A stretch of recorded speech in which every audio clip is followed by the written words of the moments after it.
All right, board members, we're going to be starting soon. If you can turn on your cameras, make sure you're all here. Thank you.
Hello. Hi, Warren. We can hear you. Good. So, do you want me to turn things on, off, or just stay as is? I think that Chair Kincaid's going to call the meeting to order here in a moment. Okay, great. I'll mute.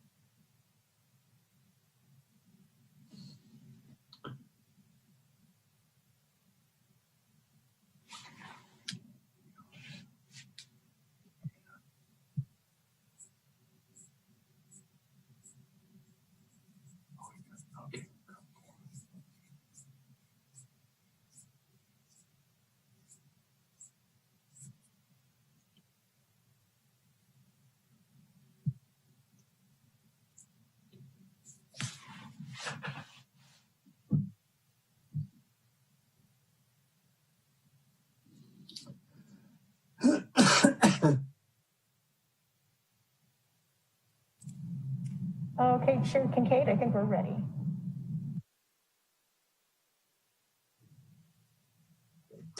Great. I'd like to call to order the City of Santa Rosa Design Review Board and Cultural Heritage Board special meeting, which was noticed and agendized for today, September 16th, 2020 at 5 p.m. Before we get into the agenda proper, I wanted to acknowledge why we are here in this format. Due to the provisions of the Governor's Executive Orders N-25-20 and N-29-20, which suspend certain requirements of the Brown Act, and the order of the Health Officer of the County of Sonoma to shelter in place to minimize the spread of COVID-19, the Design Review Board and Cultural Heritage Board members will be participating via a Zoom webinar. So that's why we're here in this format. Of course, we still offer the same opportunities for public involvement in this meeting. Members of the public can join us via Zoom. They can also join us via teleconference, and they were given opportunities for public comment prior to the meeting, both via email and via voice recorded message. Any of those that were not received in time to distribute to the board will be memorialized in the record this evening. If they were part of public comment that was already reviewed by the board, they are already a public record. There will be 2 additional times for public comment this evening. Item number 4 is general comment for the boards under their purview, which we will read for the Design Review Board and Cultural Heritage Board, respectively. And on item 6.1, which is our only agendized item tonight, it's a concept design review. We will still open for public comment on that particular item when it is heard. So with that, may I have a roll call, please? Let the record reflect that for Cultural Heritage Board, all board members are present except for Vice Chair Fennell and Board Member Garrett. And for Design Review Board, all board members are present except for Board Member Sharon. Thank you, Patty. And I do believe that we are anticipating both Board Member Sharon joining the Design Review Board and Board Member Fennell joining Cultural Heritage Board later this evening. So we will announce them when they join. Okay, before we move on, I am going to rearrange the meeting a little bit. So we'll move on to approval of the minutes. Then I'm going to move item number 8 up ahead of item number 3. So we'll hear department reports, which will allow us to run a more efficient meeting. So we'll hear department reports before we read board business. So item number 2, approval of the minutes. We have before you draft minutes from our August 19th, 2020 joint meeting of the CHB and DRB. Are there any comments, clarifications, or changes needing to be made to those minutes? I do not see anybody raising their hand or making an affirmative action towards making changes, so we will go ahead and memorialize those into the record. So as mentioned, we will move on to item number 8, department reports. So department reports, Mr. Rose, are you giving those department reports? I'm going to step in. This is Susie Murray, and I'm going to kick them off, and Bill's going to take over after me. The first order of business, I'd like to announce that the mayor has appointed a new board chair to the Cultural Heritage Board. So I'd like y'all to join me in welcoming and congratulating Brian Muser for taking on that role. So thank you very much, Brian. Second order of business is that I received an inquiry as to the timing of bring the downtown station area plan update back to the board.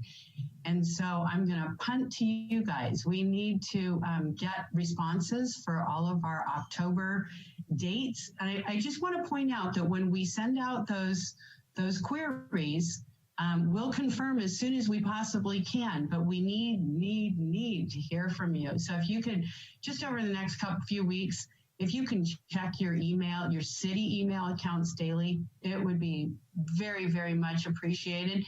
And let us know if you're available on those dates. If things change, let us know as soon as possible as well, or again. And that, I'm going to hand it off to Mr. Rose. Great. Thank you, Susie. And good evening, everybody. Thank you for joining us tonight. And congratulations, Brian, and thank you for your willingness to serve as chair. We really do appreciate that. Just one quick item. I wanted to go over some staffing changes, and some of these you might already be aware of. Recently, David Ewan left the city, and so we've made some changes. Claire Hartman, who was the Deputy Director of Planning, is now the interim Assistant City Manager, so she's taking over David's role. That then created some openings in the planning department. So I have moved into Claire's former position. So I'm the interim Deputy Director of Planning. And then that created an opening for my position. And Andrew Triple has moved into that role. And then Andrew's role became open. So Adam Ross, who will be presenting here in a few minutes, is the interim senior planner.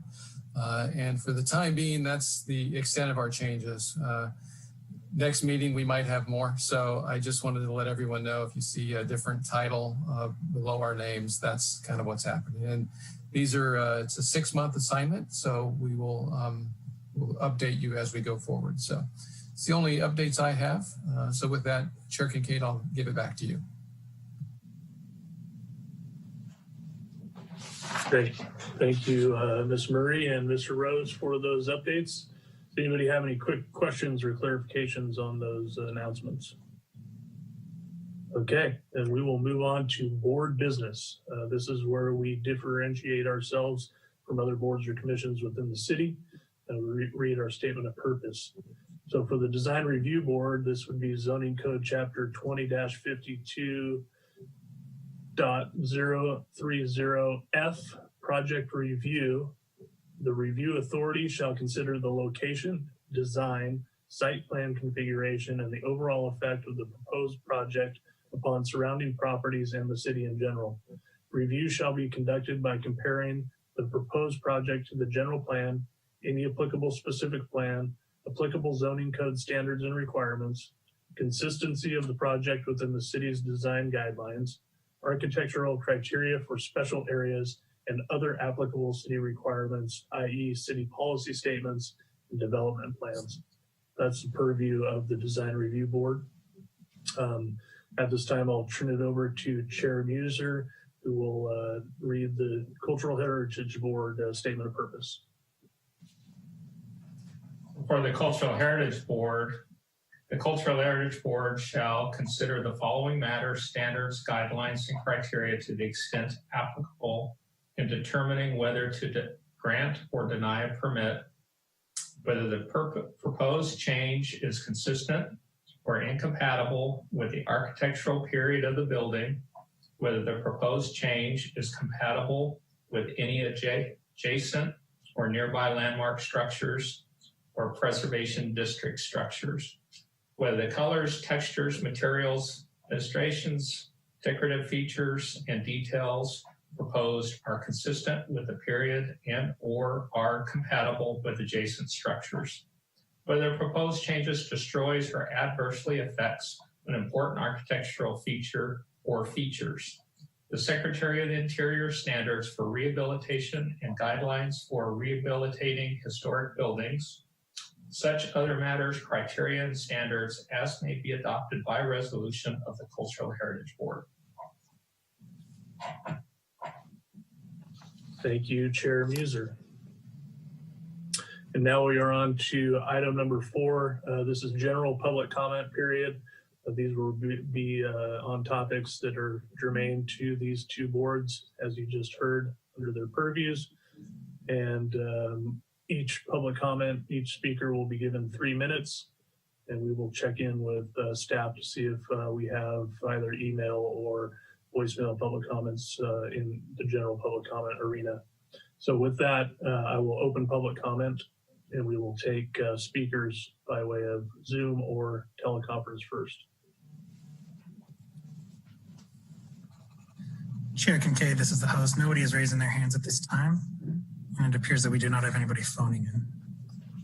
Okay. Are there any general public comment emails or voicemails that need to be heard? Oh, somebody raised their hand and then lowered it. We got a Leilani Clark. Ms. Clark, are you there? Yes, I am. Can you hear me? We can hear you loud and clear. So you have 3 minutes. The floor is all yours. I mean, is this about the Cornerstone development on West 6th? No, this is just the general public comment. So we will have general public comment now, then we will have statements of abstention by board members, and then we will move on to that scheduled item. Okay. So that's what I'm waiting for. So. Okay, yep. So when that comes about, we will open public comment for that item after we see both the city presentation and the applicant presentation so that you can get the full flavor of the project. Perfect. Thank you. Okay, thank you. With that, Chair Kincaid, no one else is raising their hand. Okay. We will go ahead and close the general public comment period. Item number 5, statements of abstention by board members. Are there any board members on the design review board that need to abstain? Yes, this is board member Cordenbrock. I'm sorry, but I need to abstain from this item due to direct involvement in the design team. Great. Sorry to see you go. Congratulations on the direct involvement in the design team. Any other DRB members needing to abstain? How about Cultural Heritage Board members? Any of those members needing to abstain? Okay. Good night, Board Member Cordenbrock.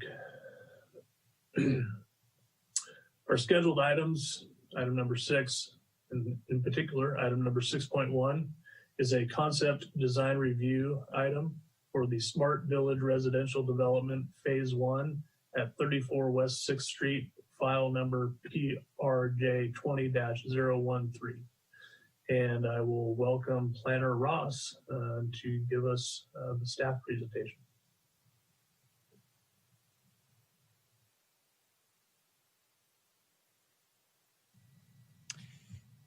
Thank you, Chair Kincaid and Chair Muser and members of both the Cultural Heritage Board and Design Review Board. I'm going to share my screen here pretty quickly. Bear with me.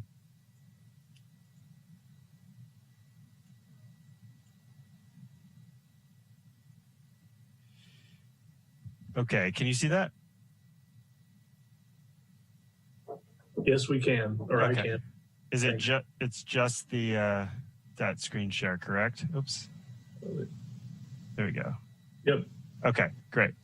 I'm Adam Ross, interim senior planner, working on this concept portion of the project. The item before you is the Smart Site Village Residential Development, Phase 1 of that, located at 34 West 6th and 2 4th Streets.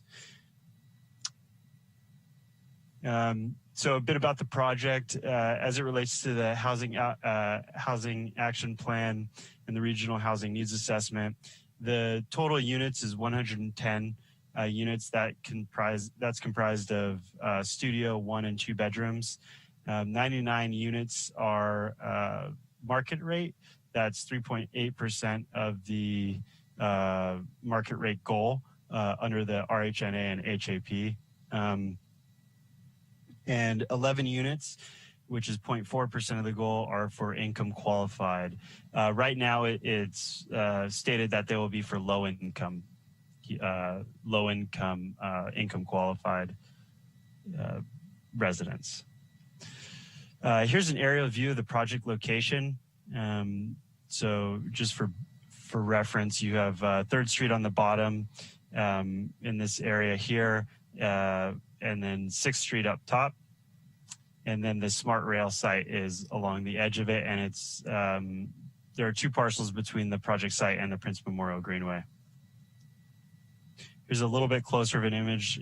There are no existing structures on the site currently. The general plan land use designation is Transit Village Mixed Use, which is defined as a well-integrated mix of higher intensity residential, office, and commercial uses. The development is designed and oriented to create a central node of activity at and or near a transit facility with a minimum density of 40 units per acre. So this is the zoning is TVMSA H. So that's the base zoning is Transit Village mixed use. That implements that general plan that was just discussed. It's for areas within approximately a quarter mile of a transit facility, such as this one, the Smart site, the downtown Smart rail site. It's meant for a mix of higher density residential, office, and commercial uses. Development is designed and oriented to create a central node of activity at or near the transit facility And some of those requirements will be kind of highlighted in this brief staff presentation as well. And so the historic combining district on the site is the Railroad Square Preservation District. To the north, you have the West End Preservation District. And the Railroad Square Preservation District has its character defining elements outlined in the zoning code. Some of the essential project characteristics, again, transit village mixed use. So there's no lot size requirement, minimum or maximum lot size requirement, 40 units per acre minimum rather than maximum. That's a minimum. Setbacks, this 80% requires that 80% of the building be at the property line for the front. That's part of the requirement to create, just activity generating developments in the transit area. No side or rear setbacks, up to 100% lot coverage. Under the current zoning, you have 5 stories for the property north of 3rd Street, which would associate with this site, and a minimum of 2 stories for new development. Parking is 1 space per unit in this zoning. Within the downtown station area specific plan, the current one, you have, and 28 bicycle spaces are required as well. How that relates, how the project relates to those, you have phase 1 is 2.3 acres of a 5-acre site. You have 47 units per acre, which implements the minimum density, or more than the minimum density. 80% is at the property line. And again, no required setbacks for rear or side. It's less than 100% lot coverage with a height limit of 6 stories. There are 75 vehicle spaces proposed, with 110 bicycle spaces also proposed. That's 6 stories. Under the current code, if they have concessions that can be achieved by the development under the inclusionary housing ordinance, or concessions should they go for a density bonus, they could ask for that additional height as part of a concession for their development. Under the proposed downtown station area specific plan, 6 stories would be in compliance with the allowed height under the new code. I'm sorry, under the new plan. And the land use analysis and entitlements. So you have required entitlements for transit village mixed use. Ground floor residential requires a minor conditional use permit. That would be reviewed by the zoning administrator. Concept review, as we have here today, with both the CHB, I believe the DRB is optional.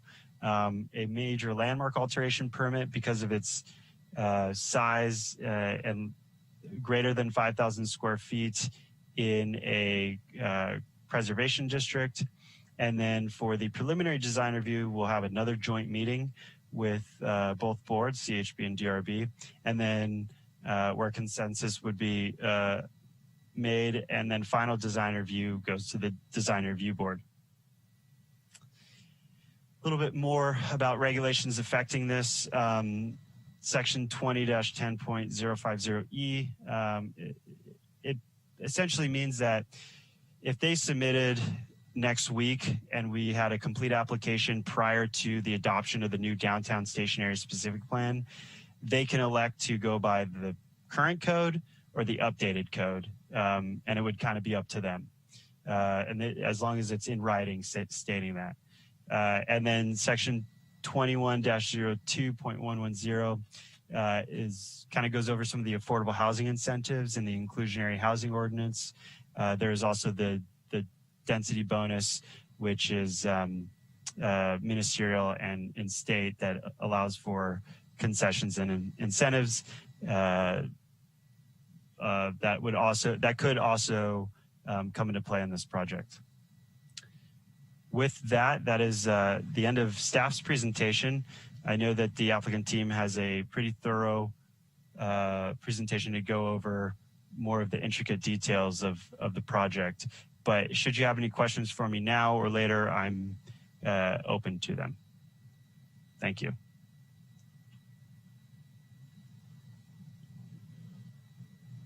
Thank you, Senior Planner Ross. Much appreciated. Great presentation.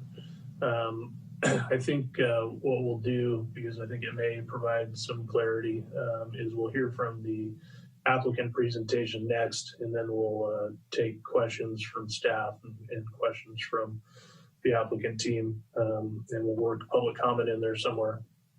And I see Cultural Heritage Board member Fennell joined us. Welcome. Good evening. So with that, let's go ahead and tee up the applicant presentation. And when the applicant is presenting, if you can identify yourself and your role as a member of the applicant team, that would be appreciated.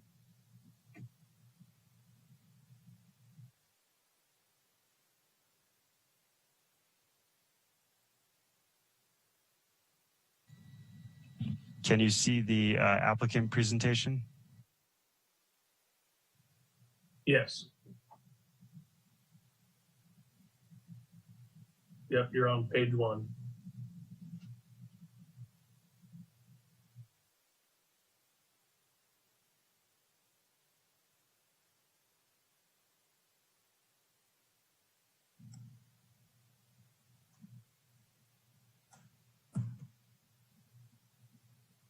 Can you hear me?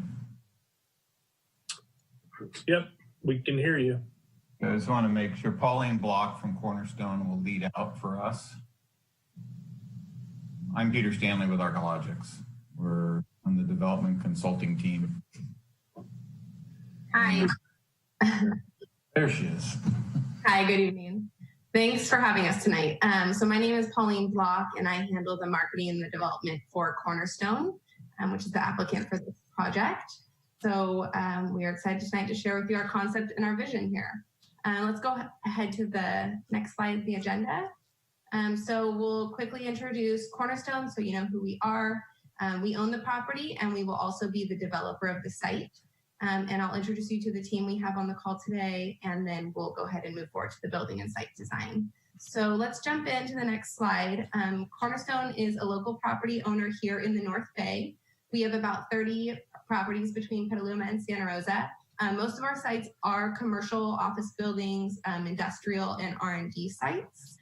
However, we do have a handful of special projects and our development sites.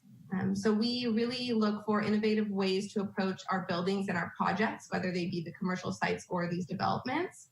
We do not consider ourselves a developer per se. This is actually our first residential project. And we just are really careful about every decision. We want them to be meaningful and impactful in our community.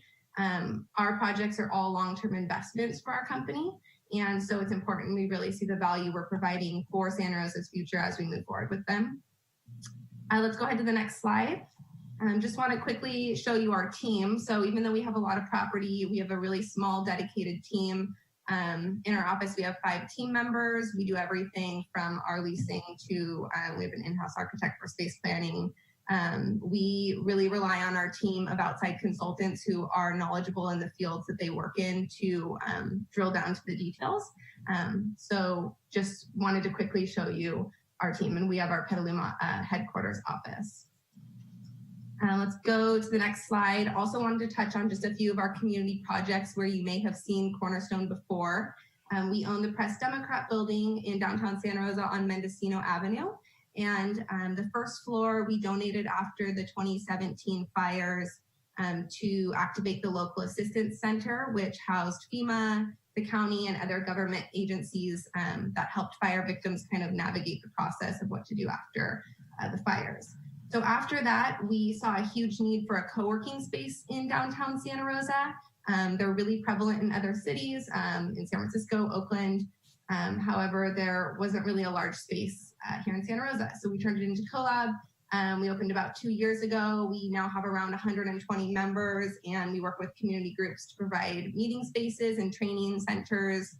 We have a ton of really small businesses and entrepreneurs who are able to rent space without the overhead of traditional office. And we're seeing a huge shift in that now, as many of you may be aware.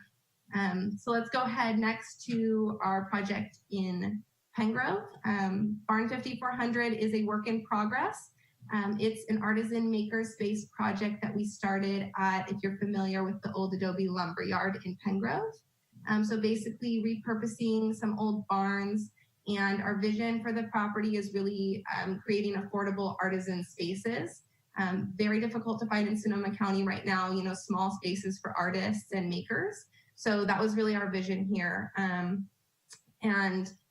Like I said, it's a work in progress, but currently we have on site Feed Sonoma, who aggregates small local farmer produce. We have Harmony Farms opened their second garden supply store on site.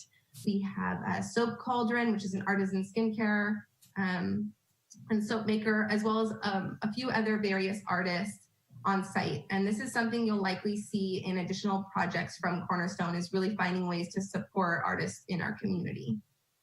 So I think that was the last slide in that quick introduction of Cornerstone. I'm going to now hand it off, our development team. So on the call, we have Ben Wrigley, who's with Solomon Cordwell Buns out of from our architecture team. We have Peter Stanley from Archeologics, and he's focusing on a lot of the planning efforts for our projects. Rick Carlisle with BKF Engineers, and Christine Talbot with Quadriga Landscape and Architecture and Planning. So we can advance to the next slide, and I'm going to hand it off to Peter to talk about some of the planning policy, and then Ben will talk about the site design and the building. Thanks, Pauline. Can everybody hear me? Yes. Yes. Great. So my name is Peter Stanley. I'm a principal with Archeologics, architecture and land use planning and entitlements. Working with Cornerstone on a number of their projects, but focused right now tonight on this project here. Adam did a good job of sort of explaining the basic context, but I wanted to go through, maybe add a little more flavor to that before I hand it off to Ben to talk about sort of the design and project approach. I'll reiterate some things just to give some more context to it, but we all know this site. It's a 5.4 acre site in downtown Santa Rosa. It's currently vacant, has been for a number of years. There have been a number of development projects that have come forward but have never advanced. And we're very excited now to be taking this first phase of the project forward, and what we would call a proof of concept, to show that this kind of development is not only needed but welcomed in Santa Rosa. The site itself has been identified by city planning documents as a priority development site, as well as a priority development area, and targeted by City Council in their Tier 1 goals to increase housing in the downtown for density, higher density and infill housing. So that is sort of the base of our approach to it. The zoning, as Adam has said, is TVM under the current plan, which has a minimum of 40 units per acre. We're going to exceed that in phase 1. But we're also providing 10% of affordable housing, which that would make us eligible under the state density bonus law for concessions, but it also makes us eligible under the housing allocation plan and the inclusionary housing ordinance for the city of Santa Rosa for incentives to provide more affordable housing within projects and development sites in downtown. In terms of the parking, as Ben will go over some of that in his proposal, but Adam did also as well. We're working with a fantastic nonprofit out of the East Bay called Transform, and they do what's called Green Trip certification. And what that is it's an effort to reduce vehicle miles traveled, reduce parking requirements, reduce the use and need of more cars, and implementing development strategies that allow us to do that. So as Adam pointed out in his presentation, we're emphasizing more bikes than cars, although we are certainly doing about 0.75 parking spaces per unit, but we're also going to implement a car share program, which Transform, as they move through this, process with us. And as we bring the project forward to you in the future, we'll show you data that these kinds of programs connect the need and use of cars and vehicles and sort of infill TOD projects like this. That gives you sort of an overall context of it. I do want to hand it off to Ben Wrigley from Solomon Cordwell Benz to start going through the design approach now. Thank you very much, Peter. Can everybody hear me? Loud and clear.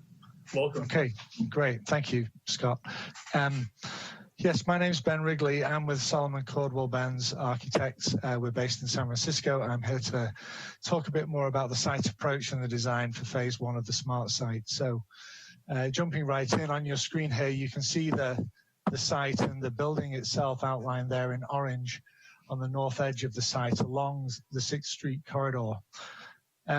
The site's bounded by the Railroad Square District, the West End Historic District, and the Historic Cannery site as a very important edge along the west side of the site. I understand the Cannery project is recently approved, and you'll see in the site planning, we're really thinking that as an important edge to our site. Also important on the site, you see those yellow arrows that cross 4th and 5th Street. Those are the sight lines from 4th Street and from 5th Street through towards the creek. It's important that any massing approach that we take is going to respect that visual access through the site. You can see we've indicated the solar access and the prevailing winds, which offer important clues as to how we're going to plan the entire site relative to trying to, minimize the impacts of harmful environmental effects. And then the transit is a key component on the site as well. We have the new smart station. Obviously, we have a bike network, which we're going to become an integral part of, and also a connecting street internal to the site as part of the entire build out that will connect 6th Street through to 3rd Street. And if you go to the next slide, please. You can see here, a more detailed plan of the entire smart site. Now we're here only really to talk about phase one today, but as an approach and working with the owner's team, it was important for us to think about the entire site and not just what we'll build as part of this first phase, but that it's also part of a bigger vision. And you can see here a series of connecting internal roadways and more pedestrianized and bike-friendly access points. There is fire truck access needing to be considered, particularly between phase one and phase two immediately, which is on the, as we see in this drawing, 6th Street is on the left-hand side of the slide. So phase one is running page north-south on the left side of the slide. You can see as part of phase one, we're also intending to activate that fire access lane between phase one and phase two with a certain amount of public amenity. There'd be play areas, picnic areas, and a pool, which would be shared between the residents and potentially with the public. There's other significant open spaces that are envisaged as part of the entire site build out, notably the Great Lawn area you can see indicated at that 4th Street access across the site. If you go to the next slide, please. As in phase one, we're building out a portion of the site. We're building out a portion of the road that connects 6th and 3rd Street. There will be street parking within that street, which will meet the parking requirements of this building. There is no parking inside the building itself.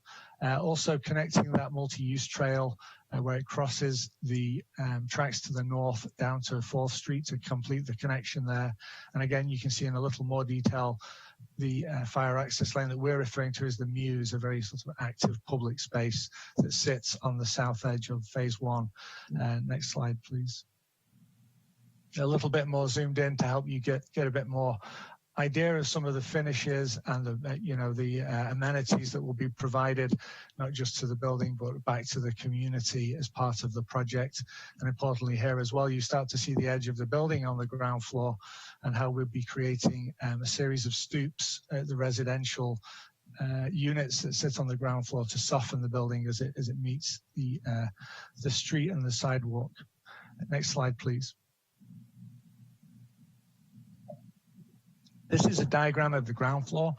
So you start to see how the units get configured, and you'll also see in this how the amenity spaces are considered. The building will have a small fitness room and an amenity community space, which will open both to the swimming pool and to the open space on the other side of it.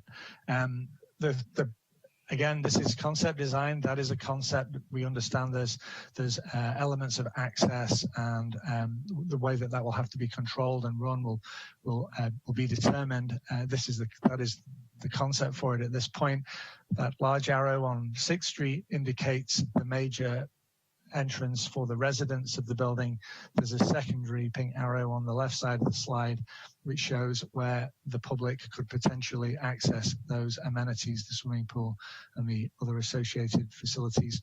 And then that dashed red line along the bottom indicates the extent of phase 1 in the north-south direction before we proceed into phase 2. Next slide, please.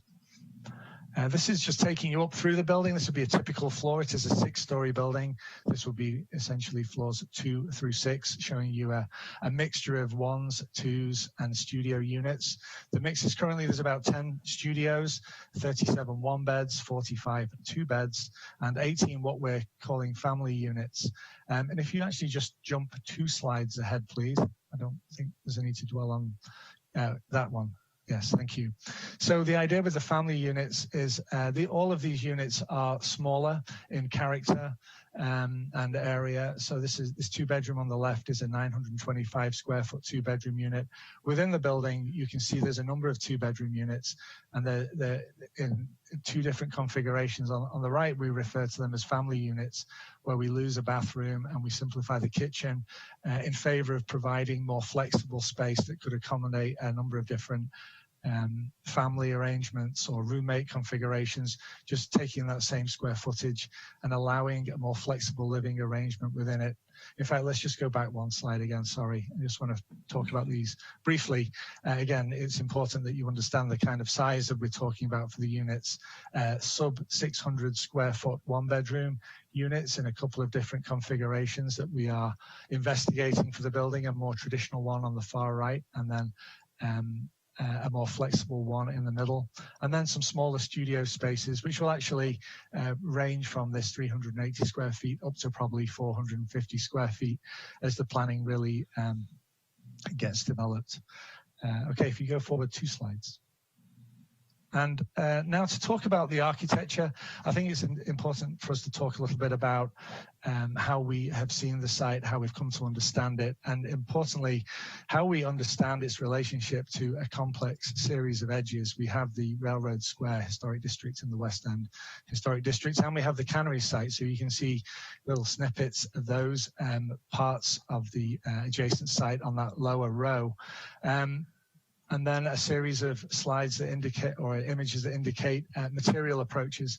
I think for us, the relationship to the cannery in the lower left-hand side of this image is perhaps the strongest and perhaps where we're pulling the most influence. That is a brick building. We are not proposing a brick building. We are proposing a masonry building, but we want to build something a little more residential in character than obviously industrial. However, we do acknowledge the linear nature of our building has a relationship and scale to the linear nature of those cannery buildings, and how we approach the windows, the fenestration on our buildings will be, more punched and more similar in scale to the cannery.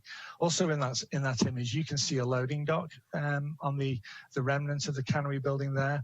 And we've sort of drawn an analogy between that loading dock and its construction and the way that we might provide stoops along the ground floor of our building on both 6th Street and on the internal street. And taking that industrial character and some of these industrial materials you'll see here that start to speak to elements of the railroad and elements of the cannery and also elements of the adjacent neighborhoods. We've started to envisage an architectural character that builds in a lot of these elements. So if you please go to the next slide. You can see a view here looking from the Railroad Square District across towards phase one. In the background, you can just about see the low rise of the Cannery building. That's the 6th Street Theatre. And you can see on the ground floor a series of stoops that are starting to create those continuous canopy elements reminiscent of the loading docks and pull in some of that more industrial materiality, some of the wood, some of the dark metal, some of the rusted metal, and then taking some of that character and rather than leaving it entirely white on the upper floors, taking some of those industrial materials and using them to warm up and add scale and residential character to the building above. You also see balconies on the corner here facing Railroad Square, and on the far end balconies facing towards the internal street. As we thought about this building, we didn't see it as having a front and a back, or one end more important than another. The building has to equally address both neighborhoods. So if you go to the next slide, you can see an image here looking along 6th Street, where we see the entrance to the building on the ground floor there at the corner, and really the entrance into the site itself and to that internal street. You also start to see that continuous residential stoop that runs along 6th Street. We've kept the same materiality around the entire building. We didn't want to change it, per elevation. This wants to be a coherent approach, particularly as we might think about how we could roll this out across multiple phases. We want this to be a very clear and simple architectural language. But it is important on 6th Street that we acknowledge the scale of the Western neighborhood. So what you'll see here is a little more residential character. The building is modulated based on the residential modules. It has more of what you might call a townhome aesthetic. So it starts to take that linear language of the building and reduce its scale as it starts to address the more residential neighborhoods to the north. And if you go to the final slide, please, you'll see what we think is a good indication of the kind of character that we see this building having as you walk along 6th Street and as you connect the Railroad Square district through to the West End Historic District. So you can see there the activity on the street created through the stoops, that sense of the scale being mitigated as you move from that 6-story building into the lower buildings and the adjacent neighborhoods, and also a strong sense of the materiality that relates to the industrial character of some of the existing buildings around the site. And I think that concludes the architectural presentation. So I'll hand it back to Peter, who is going to field questions. Thanks, Ben. So that is our presentation, and we wanted to give the boards plenty of opportunity to ask questions. Most certainly, we have Christine Talbot from Quadriga here. She's the landscape architect, and obviously Ben and Pauline, if there's any questions about Cornerstone's vision for this property, as well as Rick Carlisle from BKF, if anybody has technical questions. Everybody loves a good civil conversation. So I will turn it back over to you, Chair Kincaid. Thank you, Mr. Stanley. And we do like civil conversations. So I think before we jump into questions for staff and the applicant, we'll go ahead and take public comment. That way, if there's any public questions, we can incorporate those into our questions. So let's go ahead and open up public comment for item 6.1. Chair Kincaid, I'm sorry, if I may just interrupt for a second. Sure. During my presentation, I failed to we received 3 public correspondence today in support of the project. I just wanted to mention that you've received everything up until today so far, but so for the Burbank Housing has voiced their support for the project, for the smart site, and more or less basically all of the things you've heard today from the applicant as to why they support it: location, affordable element, and design in a transit-oriented development. And then Generation Housing sent a letter of support as well for the very same reasons: location, scale, and density, and design. And then one more from Esteban Promise, I hope I pronounced that correctly, gave a support of the project as well, and indicated, he commuted to his work in San Rafael via Smart Site and would welcome this sort of downtown development. And the only portion of that was support where they thought the project was lacking a little bit was a jointly developed parking structure for the Smart Site and this project. That concludes the three comments received today. I just wanted to make sure that the boards were able to hear that. Thank you, Planner Ross. And I think you verbalized Burbank Housing as the one support, but I believe it was the Greenbelt Alliance. Was I missing one, or we actually have four? Greenbelt Alliance did provide a letter of support for the project as well. Okay, so we have a Burbank Housing one that I'm not sure that I... Yeah, that one came in today. Okay. So it wasn't provided because it was entered into the public record now. Great, thank you for the clarification.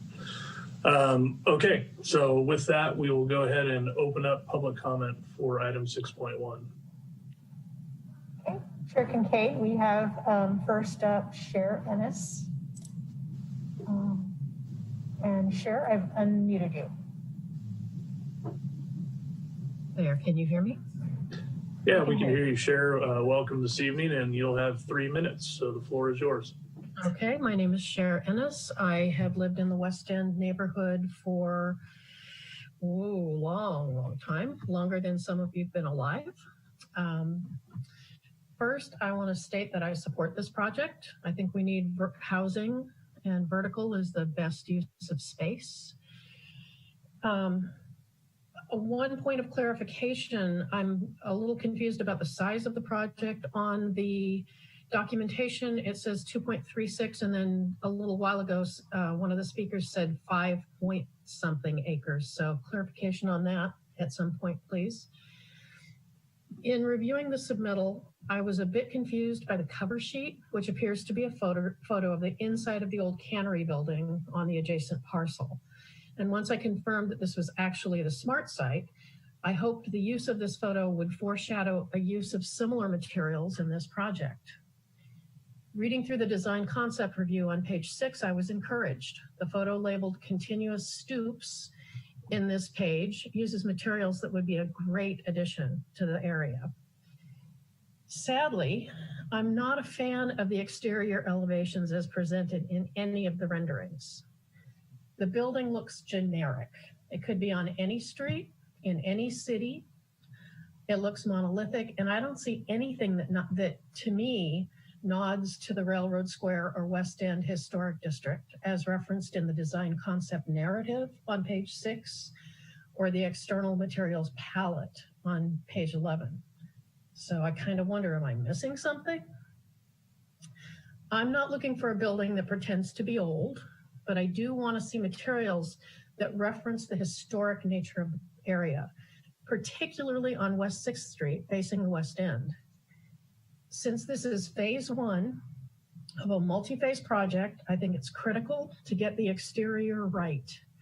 I think it would be fantastic if there was a nod to the old Santa Rosa woolen mill that once stood on this site in one of the phases of the project. I would prefer to see a 5-story building, or if 6 stories as proposed, I'd like to see more affordable units in the mix. I would also like to see a parking structure that supports this project and the SMART train. And for the record, again, I do support this project. That's it. Well, thank you very much for your succinct comments and your participation this evening. And we'll get those questions answered for you when we take it back to the boards. Any other public comments? Yes. Next up, we have Peter Rumble. And I have unmuted you, Peter. Thank you. I appreciate the opportunity to comment, and you should have a letter of support as well from the Santa Rosa Metro Chamber. Instead of going through the points in that letter, I'd like to voice our strong support for an additional reason from what you heard, the reasons for support from other organizations, and that is our economic development and our employers in our community have been asking for this type of housing, both as a recruitment tool, but also as a way to keep their workforce intact and in our community. Without this kind of housing, we are putting our economic future in greater jeopardy and our future period in jeopardy as our youth see no opportunity for them here, both in terms of housing as well as employment. So this type of housing, I want to commend Cornerstone to the mountaintops for taking the first step forward on this project, a project that's been needed for so long. And I really encourage you to move the project forward as expeditiously as possible. So thank you very much for the opportunity and kudos to Cornerstone and the entire team. Thanks. Thank you, Mr. Rumble. Much appreciated. Okay, next up we have Luke Lindenbush. And Luke, I've unmuted you. Thank you very much. My name is Luke Lindenbush. I'm a project and policy coordinator with Generation Housing, and we submitted a letter of endorsement for this project. So I just want to elaborate a little bit on why Generation Housing has decided to endorse this project. It's a transit-oriented, walkable development, which is the greatest impact that we can make with land use to reach our climate goals. And residents in this neighborhood would have the opportunity to live without a car and really live everyday life that's based on walkability and other forms of transportation in the downtown core. 10% of units would be affordable to low-income families, which meets and exceeds the inclusionary zoning requirements. And the design is sensitive to neighboring historic districts and the architectural heritage of Santa Rosa with design elements that recall the cannery that once stood on the site. Moreover, the project is aligned with the City of Santa Rosa's vision for an invigorated downtown area. And it advances the community develop goals of the downtown station area specific plan update. And I also served for the last 18 months before joining Generation Housing on the downtown station area specific plan update. And the overwhelming feedback from members of the community was that this was one of a handful of sites where members of the community in Santa Rosa see tremendous opportunity to have the type of infill development that we want to see in our housing in Santa Rosa. And if this project goes through, it would be among the earliest major residential developments downtown and has tremendous potential to spur future vibrant growth downtown. So we thank the Design Review Board and the Cultural Heritage Board for reviewing this and Cornerstone for bringing it forward and all of the partners on this project. So thank you very much. And once again, Generation Housing lends its enthusiastic support for this project. Great. Thank you very much for your comments.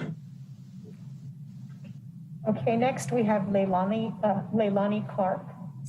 And Leilani, I've unmuted you. All right, hello, thank you. My name is Leilani Clark. I live at 45 West 6th Street with my husband, Jacques Law, and our 7-year-old daughter, Gabriela. We've lived in the house for 8 years. We purchased it in 2012, and we are the little greenhouse that's basically catty corner from what would be the lobby of the new development. We're directly next to Chops Teen Club and across the street from 6th Street Playhouse. So as you can tell from our location, this project will impact our life and basically everything about our life for the next few years significantly. We support the development. We are very excited to see this happening. We love that it's 6 stories. We support infill development. It's the perfect spot in Santa Rosa to do this. We support a walkable, transit-oriented development. I love what I'm hearing from the team. We do not want a parking garage. We would be the most impacted by the excessive emissions from an additional parking garage, us along with all the teens that use the teen center. We do not want our child in a neighborhood with a total focus on cars. One reason we moved there is because it's walkable. We love to ride our bikes as much as possible. We'd love to see more of that. We love the pool. Please keep the pool and please give us a key. And let's see what else. Oh, I like the simplicity of the design. You know, I'm going to be looking out at that building, you know, every single day. It's very visible from our front windows. We're going to be looking at it. And I like the simplicity of it. Please don't make it busy. Please don't, you know, add a bunch of bells and whistles, but also make it, you know, we like the wide pedestrian sidewalks, the trees. The stoops might be problematic. We have some stoop issue that we'd be happy to talk about in our neighborhood of people hanging out on stoops, especially the one across the street from our house for like hours at a time. But as I finish up my time, I just want to say there's not really anything I've heard that I don't like about this. So we're very much in support. We have some demands that we've sent to Andrew Triple in terms of like construction noise and slowing down the street, because we're going to be right at the crossing of the new street and six streets. I'm running out of breath because I'm trying to talk so fast. But that we can cover later. I just want to offer to Cornerstone, please don't leave us out of this conversation, as where we live at 45 West 6th, we're very much impacted by this development. So thank you all for your time today. Thank you, Ms. Clark. Appreciate your involvement in the project and public comments. Okay, now we have Zoe Siegel. And Zoe, I've unmuted you. Hello, everyone. My name is Zoe Siegel, and I am the Director of Climate Resilience at Greenbelt Alliance. Greenbelt Alliance is an environmental nonprofit that promotes climate-smart housing to make our communities safer and more inclusive. I believe you mentioned we submitted a letter in support of this project, but building on that, I just wanted to let you all know that Greenbelt Alliance is extremely proud to endorse this project. It will help the city of Santa Rosa make significant progress towards their regional housing needs assessment goals, and also provide much needed housing for those who live and work in the area, which will reduce commute times and greenhouse gas emissions. We're at a critical turning point in the climate crisis, and we need to act now to reduce our greenhouse gas emissions and build resilient communities. To be resilient in the face of climate change, it starts with better identifying climate-related risks to our communities, the built environment, and natural systems, and taking an educated, holistic, and equitable view on how to address them. Projects like this really exemplify everything that Greenbelt Alliance is pushing for as it relates to these things. Creating higher density living enhances the quality of life, and this project is a huge step to show how projects can survive and thrive with less parking. Beyond simply leveraging existing transportation and infrastructure, this project will feature many sustainable features aimed at energy and water savings, reduction of local heat island effect, and providing healthy indoor air quality. And we all know how important air quality is these days. Every city in the Bay Area must play their part to increase the housing stock to make sure the local workforce can afford to live close to jobs, schools, and services, improving the social fabric of our communities and reducing the climate-damaging greenhouse gas emissions produced by driving. I would like to commend Cornerstone for this great development and encourage the city of Santa Rosa to expeditiously approve this sustainable, equitable development. Thank you. Thank you, Ms. Siegel. Chair Kincaid, I don't see any other raised hands. We do have one voicemail comment that was left for us.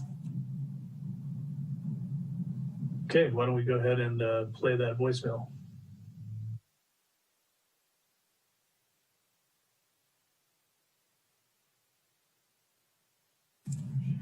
And I do see one other raised hand, if that's okay.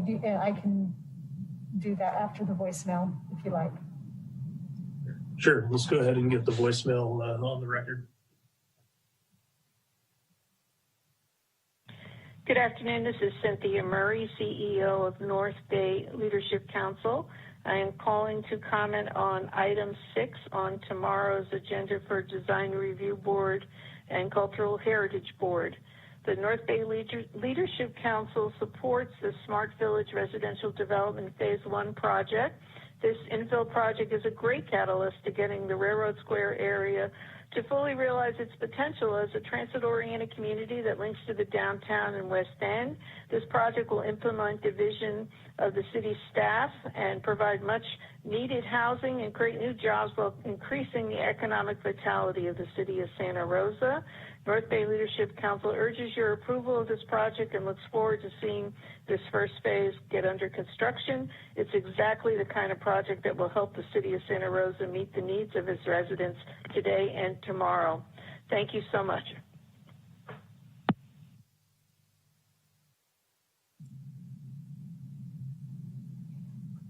Okay.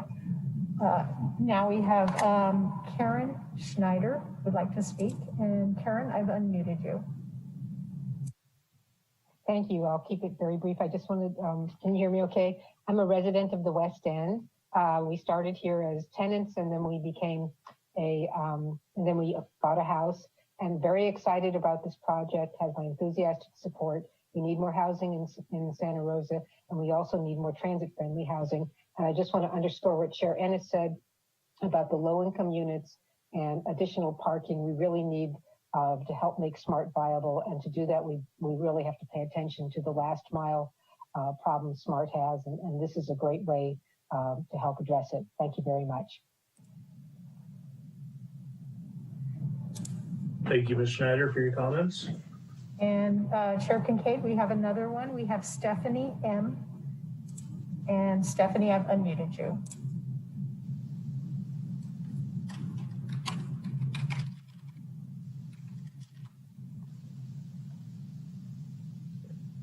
Stephanie, are you there with us? Okay, there we go. Hi, can you hear me? Yeah, let's take a minute and go ahead and reset your clock. So your 3 minutes has been reset. The floor is yours.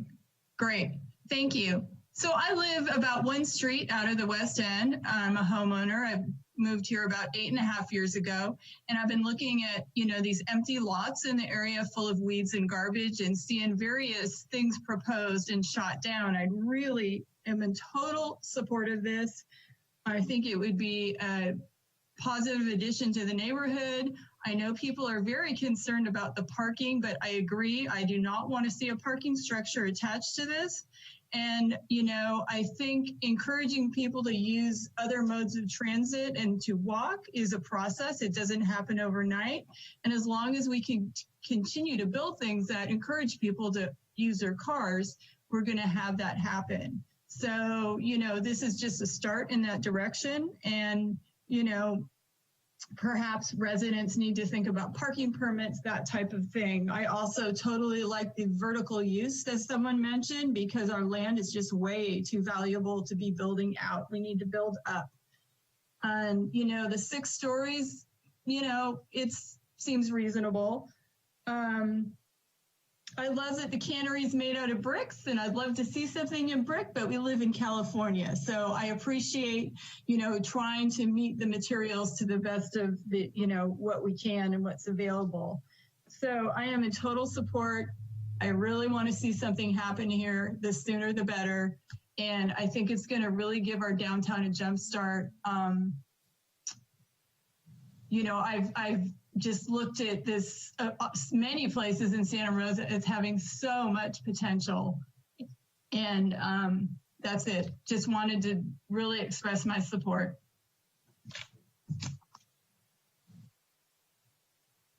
Thank you.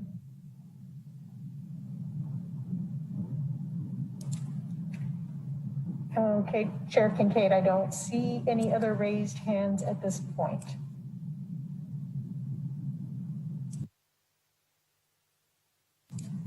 Chair Kincaid, you're on mute. Okay. Do we have any other email documents that we need to bring into the record? Not that I'm aware of. Okay, then we will go ahead and close public comment and bring it back to the 2 boards. Let's go ahead and start out with questions for staff. We'll start out with the Design Review Board, and I'll take it by a way I can see you. So Board Member Wicks, questions for staff?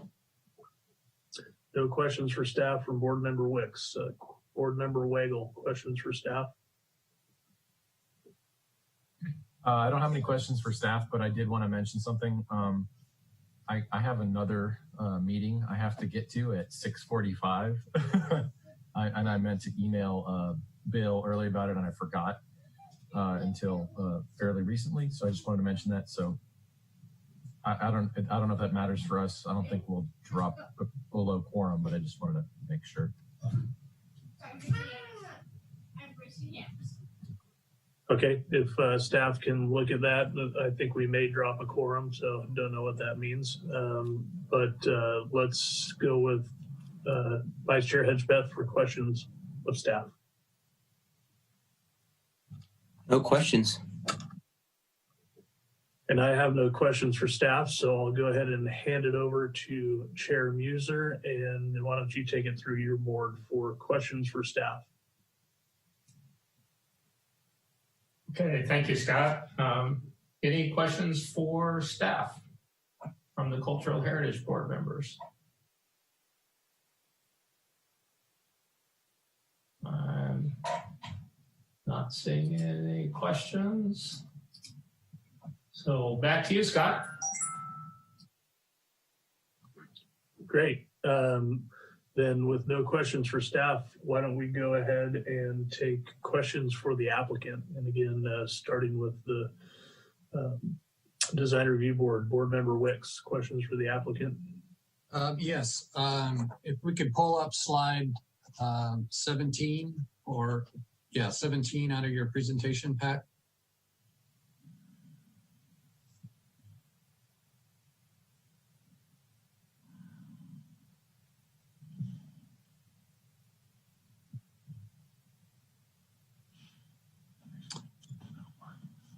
First,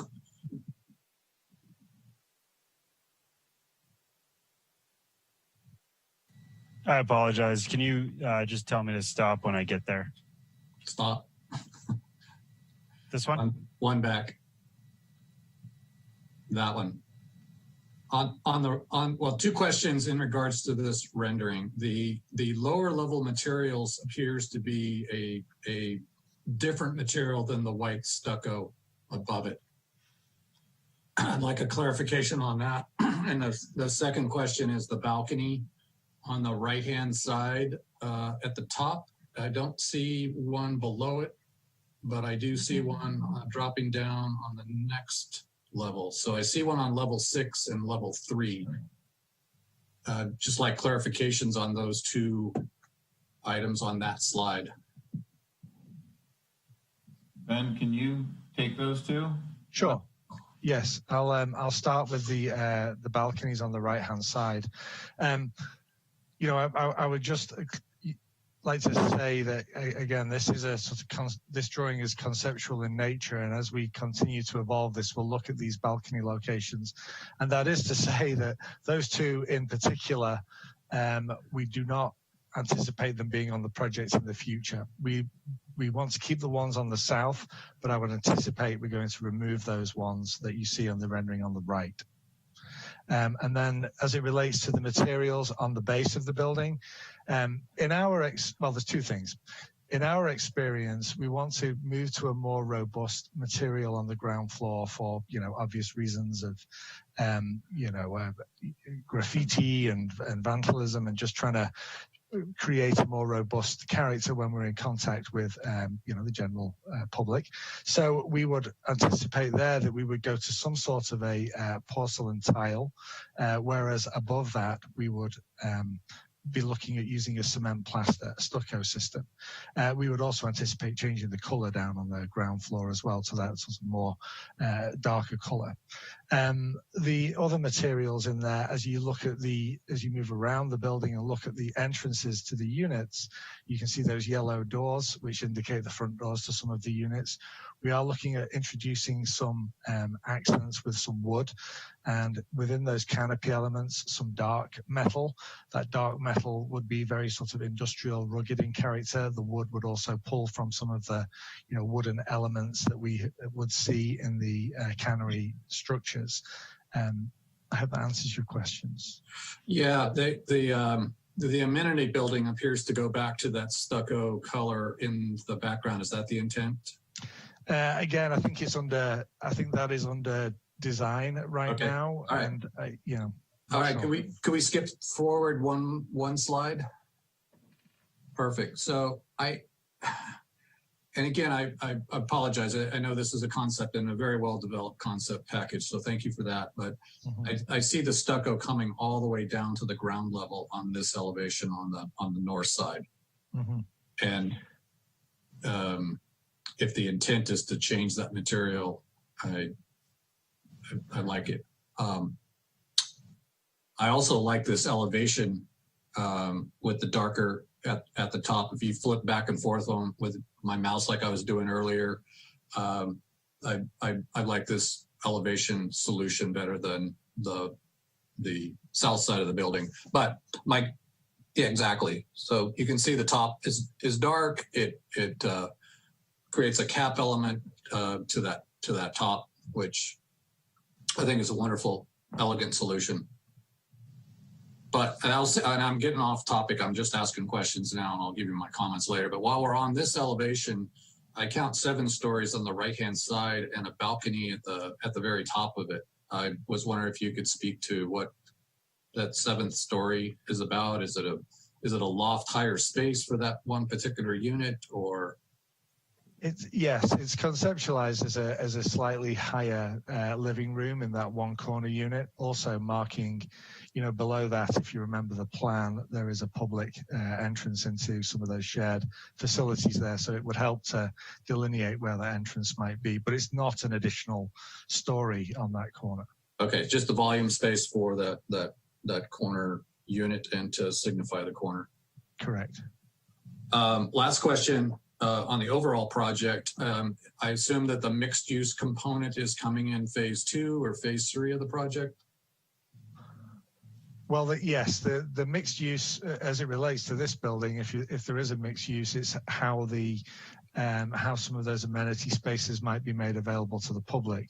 But in the true mixed use, it would, as we develop the subsequent phases, we would look at introducing more retail spaces, particularly surrounding the plaza, and those are, there's going to be a lot of study done that is going to delineate the size and character of those things, and we're just not there yet.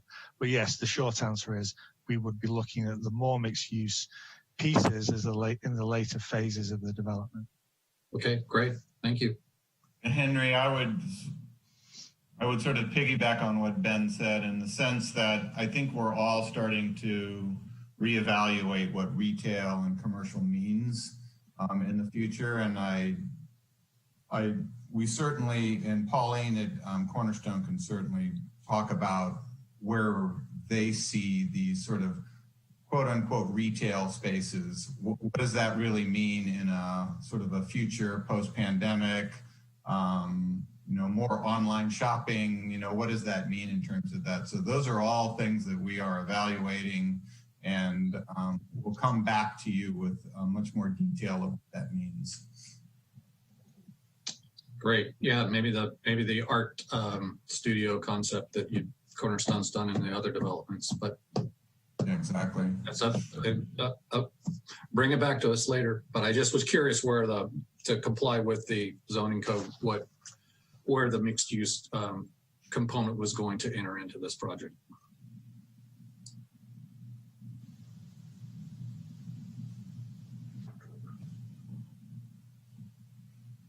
Okay, let's see. There's a member of the public that had a question or clarification on the acreage of the property and the acreage of this phase 1 development. Peter, can you take that one? Yeah, so it's the 5.4 acre entire project site. It's all phases. The 2.3 acres is the portion of which we are addressing in phase 1 at this point.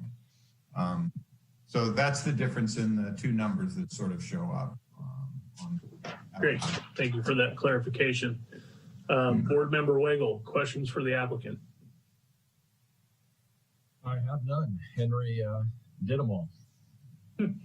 Great. Vice Chair Hedgepeth, questions for the applicant? Yeah, just quick. I think this one would be for Peter, perhaps, because it's over 5 acres. There's an infill exemption. I think it's 1584, and typically, when the city went through the whole process of reclocking the land use, you can take the general plan, blend it in, and avoid years of internal studies. I don't know if it's Carbon One or other parties you work with, but since it's going to go in phases, but collectively with the 5.4 acres, I'm understanding there's an internal mechanism where the city is working with you and the applicants to create closure on the environmental report studies that allow you to do so. Yeah. Good catch, Warren. And absolutely, we are talking with Andrew and Adam about that. It is a phased project. We are coming in under the old plan on this, but we're going to come in under the new plan with subsequent phases. So we're sort of sitting on the cusp of a lot of different policy changes that have happened both at the state and local level, and we'll be reviewing all of that as we move through. But thanks for bringing that up. Thank you. Yeah, I understand in other jurisdictions, because of the fresh new general plan activity, that LAFCO and CEQA have become more soft-edged about these things. I understand through precedent, that's what's going on. Yeah. So good hopes there.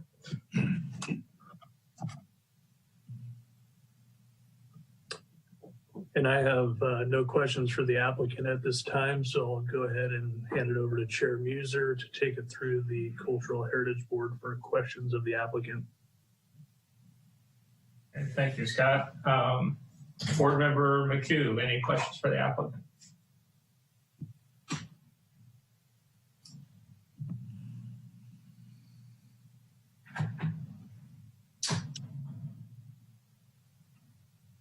I'm sorry, no questions. Okay. No questions. Thank you. Board Member Groniga.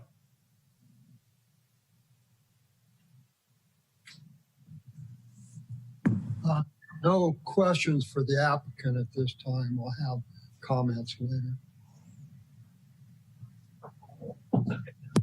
Thank you. Board Member DeBacher. Yes, thank you. Can you hear me? Yes. Okay, great. Thank you. I do have some questions for it. Let's start with the second page view with the rendering of the 6th Street.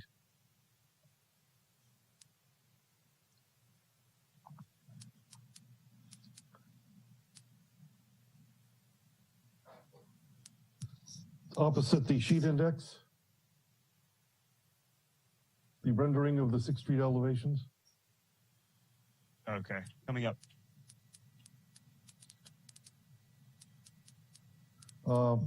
Not the one I intended. It was the one that was the street view. There we go. Just a detail on it. Again, I've noticed this on several of the drawings, and I'm wondering the sun aspect on these. Is this in fact the sun coming from the north to be able to get these shadow lines and not the shadow? That's the first question. I will hold my hands up and say yes, there's a bit of license on these in terms of getting the software we use to, illuminate the these elevations. But we will anticipate some late afternoon sun on this elevation. It might not be this exact angle, but there would be some late afternoon sun. All right. The concern is we're looking at the interface with the historic district, and you have the one district across the street from this, and the concern with that. Next question is, while we're looking at this one, this is the opposite end of the building, but can you talk a little bit specifically how this interfaces with the 6th Street Playhouse in materials, heights, and exterior treatments? So the 6th Street Playhouse is the old Del Monte cannery, if I'm not mistaken, which is just on the other side of the entrance drive. I think, that's a single story structure. We are a 6-story structure. So, the elements that we looked at on that to try and help, I think mediate between the two scales, 2 things. One was we tried to introduce some profile into the roof line, similar to the profile gables on the end of the 6th Street Playhouse. And the second thing, as I mentioned earlier, was trying to bring some warmth into the materiality of the ground floor here. As many people have pointed out, there is no brick in this building. We wanted a more modern and a more sort of clean residential aesthetic to the building, but we did want to bring some warmth relative to that ground floor through some of those more industrial materials to help relate to those cannery buildings. Thank you. Can you state specifically what materials you're utilizing from the Railroad Square District or from the adjacent West End District in what we're seeing here? Because I'm having some difficulty. So as we've looked into the West End Historic District, I think we saw. I mean, there's a how would you put it? There's such a huge variety of materiality and colour in the buildings of the West End Historic District. As we looked at the De Turk barn there on that lower row, we started to see, a couple of the elements of couple of historic structures from that district, which we felt, were important. And so, having a lighter building would relate in some way to that. In terms of the Railroad Square District, I mean, we have talked about a more sort of robust paving pattern and perhaps pulling more from, the railway materials themselves. There's the dark metal you see in that upper row and the railway sleepers referenced in the wood, but not specifically from the buildings or structures in the Railroad Square District. It was perhaps more a nod to the railroad materials, those industrial materials, rather than try and build a piece of every single neighborhood into the buildings. It was to try and pull something, of the industrial character, from the railroads and the canneries, and then a little bit of the residential character from the West End District. Okay. Can you explain to me how the current facades are industrial? Real quick, Board Member DeBacher, can I interrupt as Chair Kincaid?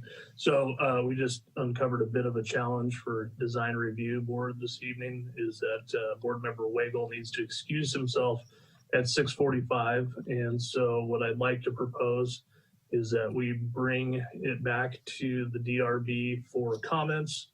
And then when we lose our quorum, CHB can continue on with questions and then comments. And unfortunately, we won't be able to hear each other's we won't be able to hear yours, but at least we can get the applicant through the DRB portion.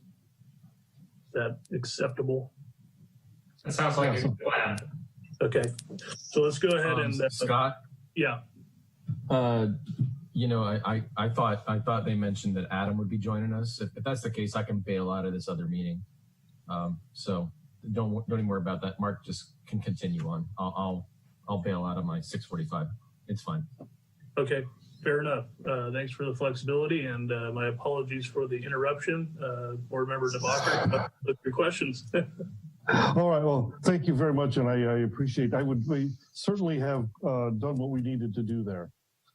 So, all right. Getting back to the question then, looking at the facades, can we look at one of the facades and can you explain to me how this is industrial? Sure. Well, if we just go back one slide before we look at this facade again, I'll talk a little bit about the industrial materials on the cannery buildings that we saw and we observed as important. The series of metal pertinences, loading docks, canopies, the wood supports and struts that make up the parts of that. And actually, I think another part of the cannery buildings that was important to us was the scale of the windows and the way that those horizontal, or rather those window bays, are expressed as a sort of scaling element in that lower left-hand image. So if you say the industrial materials we're going to talk about are going to be the wood, that's used at the cannery buildings. If we're going to talk about the dark metal that we see in the railway ties and in some of those metal cladding panels. And there's, a certain amount of that, there's a sort of core 10 element, that rusted metal in the upper left-hand corner. Now, if you go forward a slide, you can see the fence that goes around the play area would have that rusted metal element in it that would bring that kind of industrial character right to the ground floor where the people are walking alongside it. We would take some of those wood elements and build them into the stoops and the canopies, either the decks themselves or the soffits of those canopies and the supports. And then those dark metals and dark metal materials would start to describe the edges of those canopies and some of those slots that go up between the major light-colored volumes here. And those industrial materials, the dark metal, the wood, would also start to appear in the balconies and those elements that go up the building. And actually the way those balconies would get built in a project like this, they wouldn't be extensions of any floor slab element. They would be more clipped onto the building. So the very sort of character of them and the way that they're made is a little more industrial in nature than is perhaps indicated in this rendering. And so, again, this is conceptual design, but we would want to play up those elements of the building as the industrial elements without reverting to an overt expression of taking the brick and applying it to our building. Okay, one final question, I believe, and then we can hold the rest for comments later. Can we get the view of the completed project site plan with all the elements in place? There we go. We have a really great opportunity with the cannery facade to the south of the property, or to the west of the property. The structure that's shown there seems to be angled more relationship to the railroad than to the cannery. But the space that would be generated between the cannery and a building that might be parallel to it might have some real opportunities for restaurants and other sorts of things. Was any consideration done to maintain a grid to the cannery, which has a stronger relationship than the railroad tracks? Yes, there was consideration given to that. In fact, we looked at a number of different ways of looking at that southernmost building. What we found was that the space itself, that great lawn area, as indicated here, was the kind of key to unlocking a very vibrant public space here. And by angling the building parallel to the railway tracks, the way that it's shown in this plan, it allowed greater sun access into that space and made it a more inhabitable space. And actually, I think, what we see, we don't see the road as being, this is not a highly trafficked road. This is a pretty sort of gently moving slow road in this space. So really this is a large open space with the cannery as one edge and those other two buildings forming the other two edges. But yeah, we looked at it parallel to the cannery and parallel to the tracks. It made for better urban space planning to make it more parallel to the tracks and to activate that space. All right, that concludes my questions. I'll hold the rest for comments. Okay, Vice Chair Fennell, any questions for the applicant? No, I don't have any at this time. Okay, I just have just a couple of just real quick ones. I'm wondering if you already have or are planning to have some form of an organized forum with both the West End neighborhood and the Railroad Square community so that you can, present your plans and also receive feedback from them. Well, we did our own outreach to West End and the Railroad Square organization already, not the official neighborhood, but we have reached out to them. And Pauline, maybe you can elaborate a little on sort of the feedback we're getting from them. And then also we are continuing to have a conversation with both. Okay, I just would like to suggest that as this is an ongoing process and it will probably change in time, I think it'd be really important if you had, some formal process to keep them advised. I just think it in the long run, it would help out. It sounds like there's a lot of support in the neighborhood, and I think they'd love to hear from you on some form of a semi-regular basis. That's all I have. That's a good suggestion. Thank you.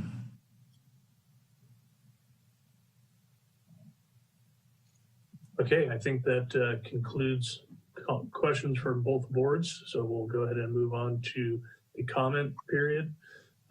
Board Member Wicks, we'll start with you.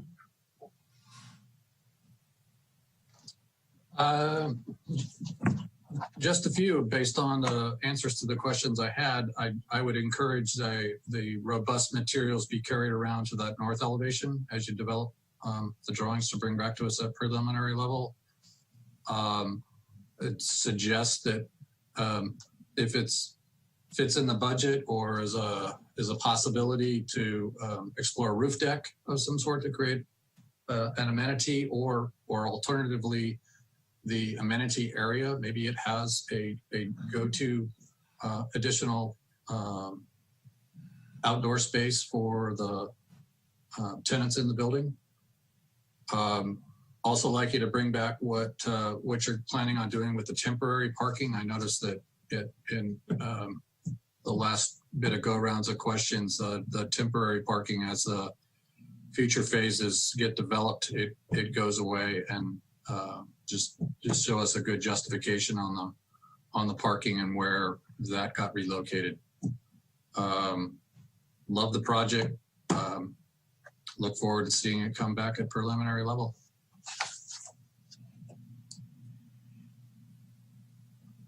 Thank you, Board Member Wicks. Board Member Wagle, comments. Thanks, Scott. Yeah, first and foremost, this is a great concept package. Gave me a lot to look at, so I appreciate it. I really appreciate the height. I think, that's the way you get density, and if 7 stories works, great. But I think from some of the comments we heard from the public, I would think it would be smart, it'd be wise to include a sun study in the preliminary design review package to inform not only us, but also the public in terms of what kind of shadows may be cast across the street or to the 6th Street Playhouse or whatever. Because I know we've had questions on projects in the past about that. That'd be really helpful. The materiality comment from the public I thought was interesting. I actually really like the palette that you've kind of got going on. There's a modern sleekness to it, but then I think, I'm kind of seeing Corten steel potentially as some of those darker panels maybe, or and then integrating with the wood, and then I think there's an elegance to all of that. For the bottom, the ground floor, I wonder if porcelain tile is really the best solution in terms of like large format tile. There's some problems with that in terms of people whacking into it and cracking it and just some other stuff like that. So I wonder if there's a stone item or a panelized system that may work. I mean, conceptually from what you're displaying, it kind of feels like a panelized system to me. So I think that might be the way to go on the ground floor, or introducing the stone to kind of tie into Railroad Square a little bit. I think brick is maybe a pipe dream, because of California and earthquakes. It's not the southeast of the United States, right?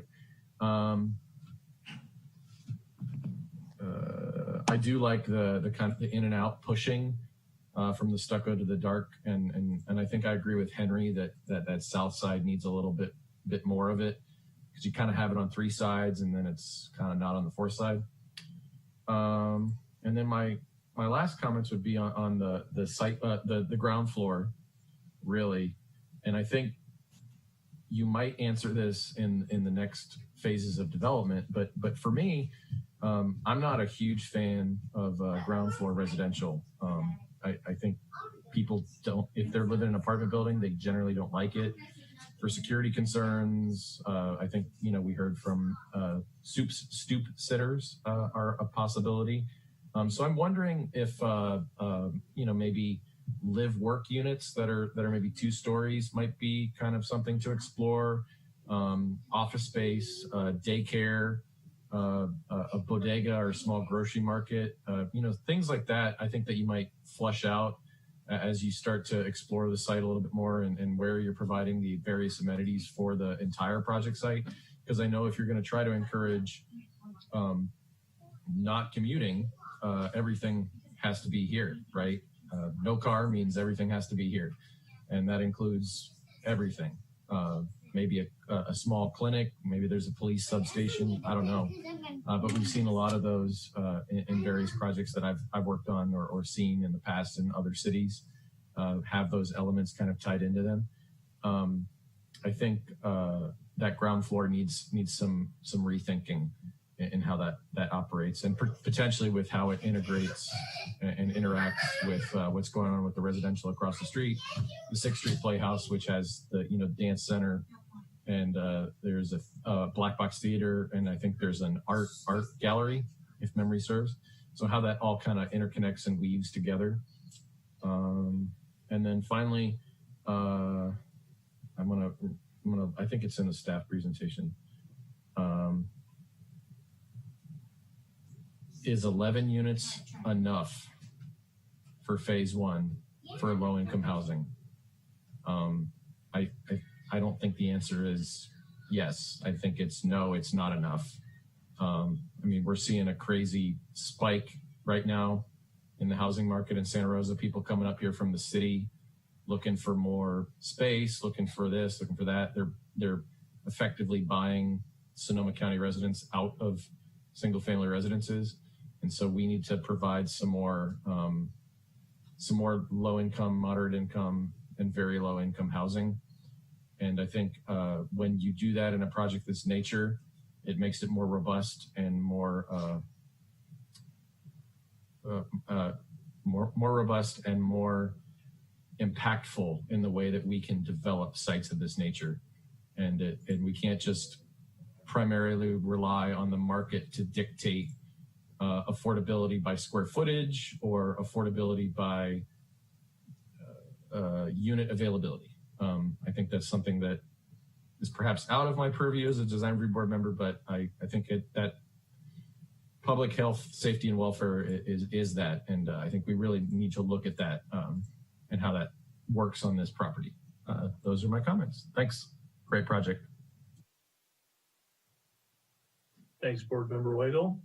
Vice Chair Hedgepeth, comments for the applicant team. Thank you, Chairman Kincaid. Well, this is a wonderful, welcomed project. I think obviously a lot of thought has gone into this. There's a lot of moving parts. And I just wanted to firstly comment that when a developer embarks on retaining a piece of property and looking at it in all of its phases, typically tethered with that is an understanding about what is designated as market rate, what is designated as affordable. There was kind mention reference about a partner here, someone who has all the TCAC, the funding mechanisms that will partner. So if some capital is coming from a market source, a banking source on the market side, there's a note about 51% overall affordability, which is an interesting number. It's just a pinch above half. And I would side that if developers committing to long-term agreements where even getting down, and I know, Scott, you're a builder, you look at numbers, all of these various moving parts about performance. The price of lumber has doubled in the last 2 months. It has to come down at some point or we won't have a future in Santa Rosa. And I think it will. But I don't want to get prescribing into an each phase tethering. I'm looking at the virtue and the dignity that the representations here about overall balance of affordability.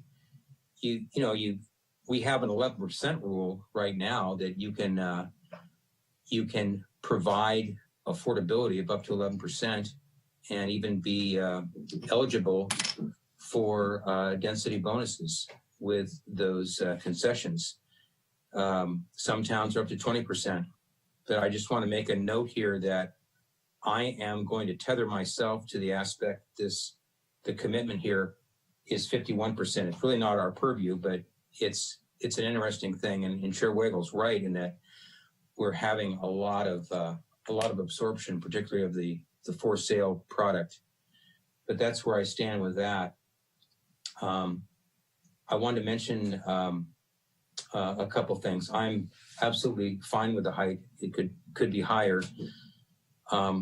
It's interesting that Santa Rosa is a warm town, and I don't want to speak for 6th Street. We actually were the ones that helped revive the building. We put the theater in there. It's an evening event principally, but it's so darn hot in Santa Rosa that shading is a wonderful thing. If you walk through Barcelona, we come up with a lot of these shading issues, principally on merits that they're close to single family neighborhoods, and that's a trigger. In the downtown, I'm anticipating, and in these urban areas, that shadow studies have a different task at hand. But if you haven't been to Barcelona, obviously Gaudí had to overcome height. He went 1 story higher on his principal apartment project there and was given consensus because it became a balcony, a place of pleasure and park-like memories. So I rest my case about shadow studies. I want to talk in general about SMART. I love the bikes, the amount of bikes there. I don't want to necessarily burden this particular project with food, but to me, that's the key. It's not the retail. I know, Peter, you'd mentioned retail has a kind of a new face to it. There's a lot of cardboard boxes flying out of Seattle for retail. At some point, we're going to have to get real about some food source in the downtown that feeds this desert. I'm going to briefly say this. If you look at case studies in San Francisco over 20, 30 years, there's a Safeway next to the U.S. Mint, and it's been there off Broadway. It's rarely used for cars because so many of the people there have bikes and that level of density. The Richard Henry Dana from 1960 was one of the first really successful projects, 20 stories, with a Safeway underneath it and not a lot of parking. In Santa Rosa, we have this perception about rallying to a food store, which is decent. If you have a decent bakery, you're going to have a need for a 46-stall parking lot. I'm not sure that's the case, but I just want to open it up to staff that to really have this work and not have car hunger, to have bike wonder, bike joy, walking joy, at some point somewhere, we're going to need some core grocery. I'm not sure bodega is the answer. I had an office years ago right next to the little 9th Street. That's a bodega, and you can find certain things there. But I'll close by commenting in general on the architecture. I actually think that the balconies are playful. I can see how they skip a floor here and there. I want to give playful license to the project because it has a poetry to it I enjoy. There is a trade-off. I typically am not a huge fan of dead-end corridors, but after your vigorous bike ride and sweating a swimming pool, any day I would change going up and down a hallway, getting on the elevator and jumping in the pool because as you widen a building or X-nay out circulation for the housing part, you have these wonderful end cap units which take full view. I think it's wonderful that you've got a pool in the proceedings and that it's okay to have dead end because the competing virtues work. So I know there are comments in general about the building wrap. I like the heroic fresh nature of the plaster. There is a long throw brick. If you talk about ceramic being a veneer, there's a long throw brick that's up to 36 inches long now.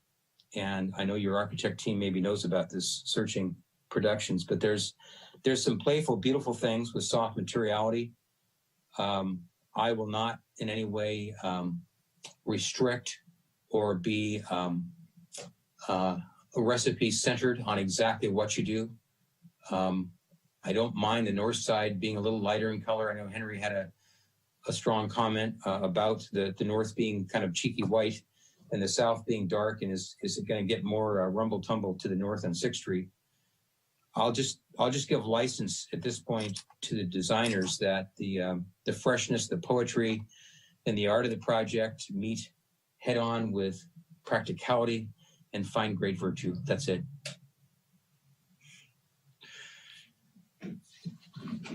Thank you, Vice Chair Hedgepeth. My comments, I'll keep brief. I support all the comments made by my fellow board members thus far. And I appreciate Vice Chair Hedgepeth's comments on providing latitude to the design team. I think we see a lot of great ideas.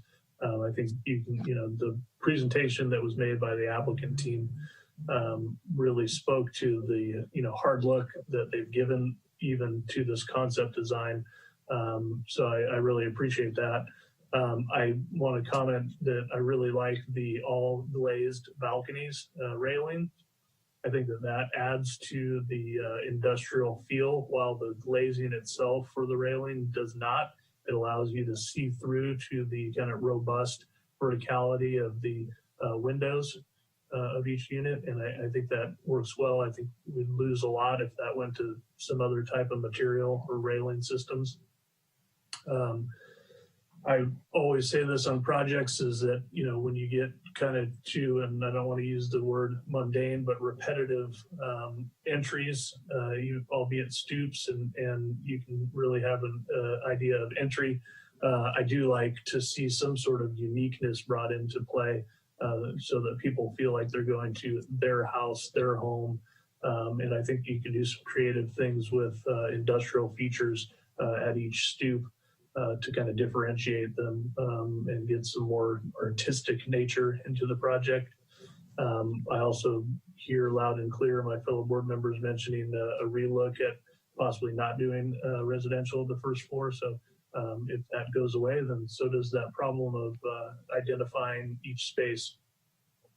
I think it'd be great to have photos of the neighborhood with the renderings embedded into them. I think we've seen that on other projects, and it's been rather helpful to kind of get a better feel for the scale and some of the other comments that you've heard about or questions so far about how this building plays with the neighboring properties.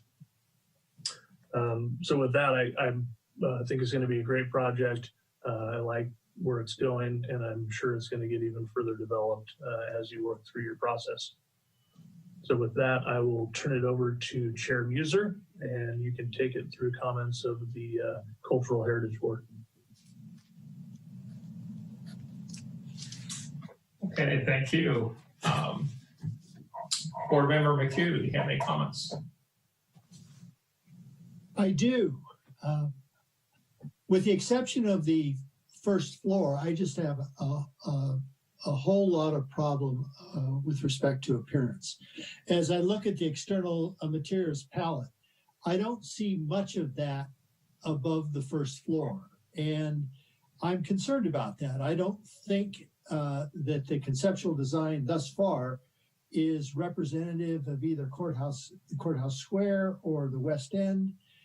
And since this building is the first of others, it kind of will set a pattern, and I'm concerned about that because, in 50 years, it may be a contributing structure, and I want it to more accurately reflect the historical districts that it is adjacent to. And so I'm concerned about the white stucco. I just don't think, and the design overall, I'm just having some difficulty with that. Not the design, but the appearance. I'm not an architect. I don't understand those things, but I'm concerned about the appearance. And if it were presented back to us, I would not be really supportive of the way it looks now. I am certainly supportive of the project as a whole. I think we absolutely need the housing. I would ask, though, that you be more sensitive to the historical districts that are adjacent to it and design a structure that is more consistent with the external materials palette that you presented.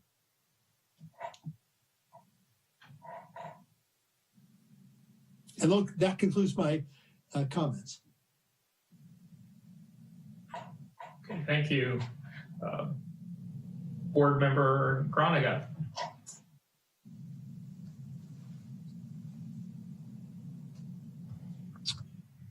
Okay, I have a few comments here.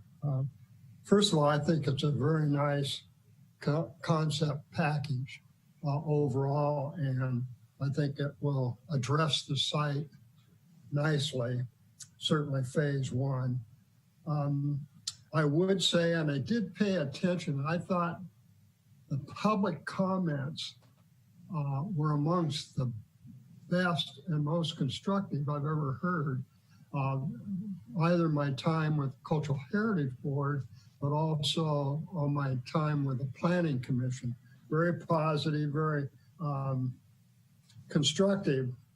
And I think in particular, we probably should pay attention to the neighbors as the project addresses West 6th Street in particular.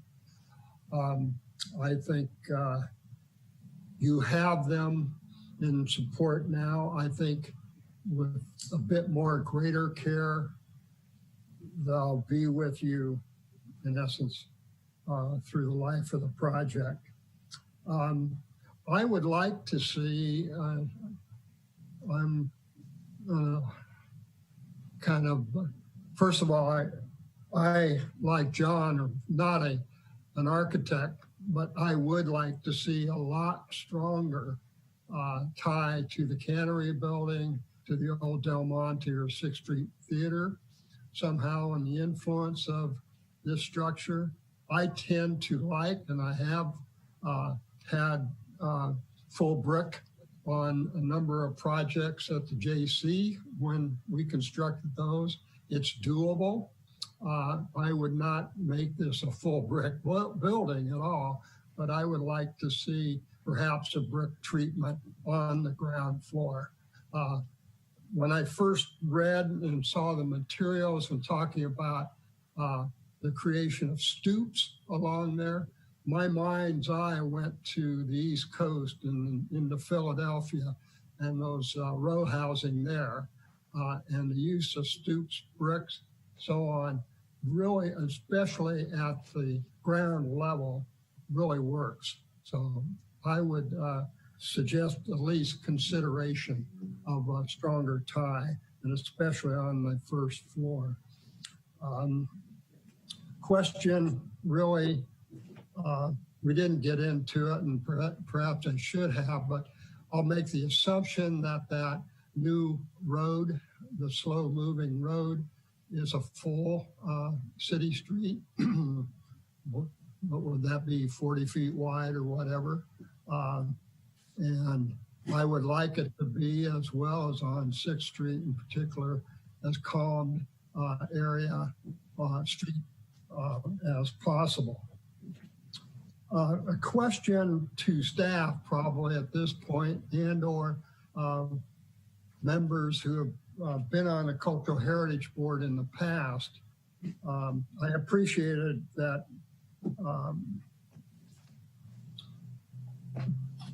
Cultural Heritage Board member Mark DeBacher requested the old resolution. I think coming, I forget if that was a land or landmark alteration decision made in 2005. I think obviously we need to be aware of that, but my question is, whatever happened to the water tower that I believe we, years ago, either the city and or as the cannery developers, in essence, were required to save that, and with the intent that that would be reconstructed. Now, I realize that's not on this this portion of the project, but I'd like not to forget that. And parking, I do not want to see in that area at all a parking structure, whether it's two-story or whatever. I think we will, like as we discussed on the Caritas housing project, I believe that was the one. Or no, it was under the downtown and railroad plan. The need to, in essence, make trade-offs on parking and to look for other options existing close by for if people wanted to rent space, if they needed additional parking, and so on and so forth to go there. But no, I think this area is way too congested as it is to put in additional parking structures. And with that, I really like the project overall, and I wish you luck. Thank you. Board Member DeBacher. All right, thank you. First of all, it's a badly needed project. I hate to see empty sites, particularly in our urban area, the center core. And this is a long needed project. I do have some difficulties with it as presented today, strictly because of where I'm going next. Our purview is strictly the exterior interface of new projects as they're inside our districts and adjacent to our districts. The question is, are they compatible? Do they play well with their neighbors? This particular project completely bisects a portion, divides the Railroad Square district into two pieces and brings in an entirely new language that doesn't relate well to any of the aspects, I'm overstating, but virtually all the aspects that are the character defining elements of that district. Let's see, so I'll start with what our purview is. Under the section 4.7 historic district, there's only 3 short sentences that define what we are to evaluate new construction in historic districts as. And if you'll excuse me, it's just very brief. Number 1, design new construction so the architectural character of the neighborhood is maintained. Specific architectural styles are not mandated. Designs of new construction can also be contemporary. Design of the new construction must be compatible in height and proportion to the adjacent structures. I have some issues with that on this one. And finally, number 3, use of materials and designs similar to that found throughout the neighborhood. The current exterior of this building doesn't seem to be drawing from, aligning with, establishing baselines from the other architecture in that area. There are attempts to grab bits and pieces of materials that are kind of like what's in there and attach them to the building and call it good. And I'm not sure that gets all the way there. And next is the design guidelines themselves under the processing review procedures, part 2, section 1, part G of the guidelines for new construction. I'm not going to go into describing them, but I'm going to talk about the characteristics that we're supposed to evaluate by. Height, rhythm, setbacks, materials, textures, roof forms, and architectural details and decorative features. I'm encouraging the design team to go back and look at these elements. We are allowed to go higher than the baseline for the district. We are free to approve that. The baseline for the district is 3 to 4 stories for Railroad Square. The trade-off when you go to extra height is they ask you to make all those other aspects more in keeping with the district, to be more consistent with the district, to allow you to get that extra height. So if you're looking to go really high, you need to be really compatible. And I think that there's some space to go yet with that. Just to wrap it up, Board member Garrett did leave some comments for us, and hers were mostly in relationship to, and I'll read it specifically. Both the projects should work together to coordinate the 4th Street walkway over the creek to the creek, secure the PUC easement over 4th Street, complete the pathway along the tracks. All 3 of these should be important since the Food and Wine Center days. And it's exciting to finally see something happening that needs to enhance the district. That's paraphrasing a portion of it. I also appreciated Chair Ennis's comments that we received at the beginning of the presentation. So the takeaways. I would like to see when this comes back to us to have elevations drawn along 6th Street that include the 6th Street Playhouse that it has to relate to, and show how the forms are being not copied, not directly addressed in any way, but at least horizontals and in some way relating to 6th Street. Again, this bisects the historic district and introduces an entirely new language into the district. I'd like to see more consideration given to something that then doesn't isolate the cannery from the language of the district that occurs on the other side of the tracks. I've talked about the extra height being okay if there's more consistency.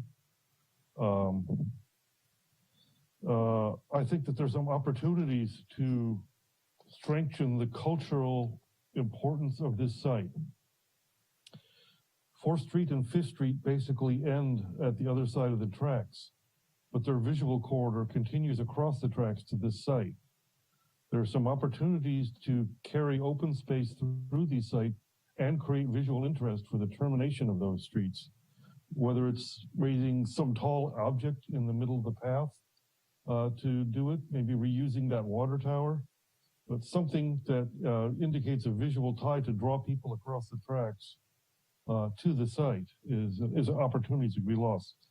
I've mentioned already the opportunities of interfacing with the facade of the cannery building and the spaces that could be played off of along that space. I don't know whether the street is being required to go through over there, but there are some definite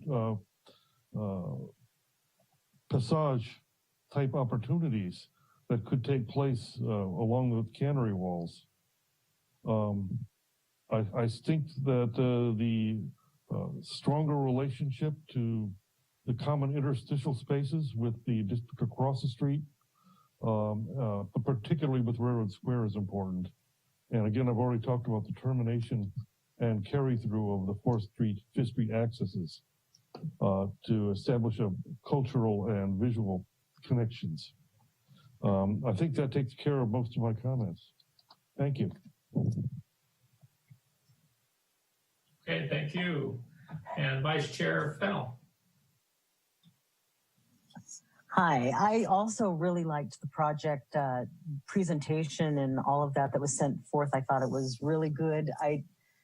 I did question the first, like Chair Ennis had said earlier, when you saw the first picture of the inside of the warehouse with the brick, I was excited. I was thinking that there was going to be a follow through with that into the project, and I just didn't see it. I think it's modern, and like, you know, basically everyone said up till now, it really is missing a little bit. I would love to see a little bit of brick on that building, and I don't think it needs to be, you know, so white and glaring. I think that it's an important project, and that history will judge the decisions that we're making right now on this project. And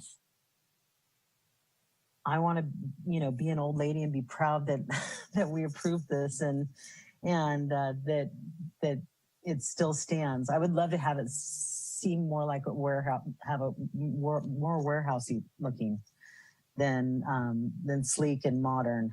You know, especially in relation to the neighboring railroad tracks and the square and all of that. I think it's a neat project, and I'm excited to see it go forward, but I do think that it needs to rough it up a little bit. Thank you. Okay, thank you. I just have limited comment. I really like the project. I think it's in the right place at the right time. I do also agree with my fellow board members that if there could be just a little more compatibility with the area. The nice thing is you're starting on a blank palette. I can't tell you how happy I am that we're not having to tear down any historic structure so that we can build this. And so I think there's a lot of flexibility, the fact that you do have a blank palette, possibly through even some artistic associated structures with it, but just something to really tie the area together a little bit more. I do also feel that the color being very white and being as tall as it is going to stand out quite a bit. Again, I'm not an architect, so I don't know if that's good or bad, but I'm just thinking in context with the other, brick buildings. Most of the other large buildings in the area are brick warehouses. And I know that there's a balance between livability and historic compatibility. And I don't want to live in a brick warehouse. I'd probably rather live in the structure designed similarly to what you're designing. So I'll leave my comments with that. And again, I thank everyone, for staff and the applicant, for a great presentation tonight.